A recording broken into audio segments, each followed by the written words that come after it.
Praise the lord. ఈరోజు మీకోసం జీవం గల దేవుని మాట. సమూయేలు మొదటి గ్రంథము 2వ అధ్యాయము 10వ వచనము. తాను నియమించిన రాజునకు ఆయన బలమిచ్చును, తాను అభిషేకించిన వానికి అధిక బలము కలుగ చేయును. ఈ మాటలను గురించి మనము ఆలోచన చేద్దాం.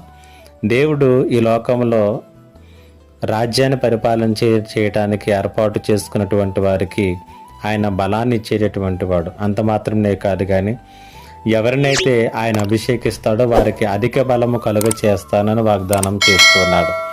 ఈరోజు దేవుని పిల్లలముగా మనమందరము కూడా ఆయన చేత అభిషేకించబడినటువంటి వారమే. తన ఆత్మను మనకి ఇచ్చాడు కాబట్టి ఈరోజు మనకు ఆయన అధిక బలమును కలుగ చేసేవాడుగా ఉంటూ ఉన్నాడు. అనేక మార్లు మనము బలహీనలు అనుకుంటాము, బలహీనంగా ఉన్నాం అనుకుంటాము, వేటితోనూ పోరాడలేకపోతున్నాము, జయించలేకపోతున్నాము, శ్రమలు శోధనలు అధికమైపోతున్నాయి అనుకుంటాం. అయితే జ్ఞాపకం చేసుకోవలసినటువంటి ప్రాముఖ్యమైనటువంటి మాట ఏంటంటే, తాను అభిషేకించిన వానికి అధిక బలాన్ని కలుగజేసేవాడు ఆయన. ఈ మాటలు వింటున్నటువంటి నీవు ఇదే వాగ్దానముగా తీసుకుని, ఇదే మాటను ఎత్తుపట్టుకుని అధిక బలమును కలుగు చేయమని దేవుణ్ణి ప్రార్థించు.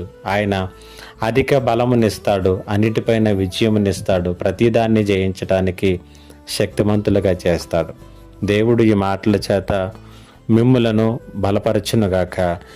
ఆమేన్. ప్రార్థన. మహోన్నతుడైన తండ్రి, నీకు వందనాలు.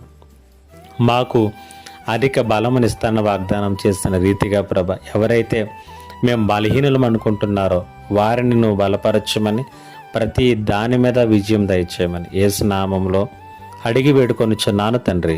ఆమేన్.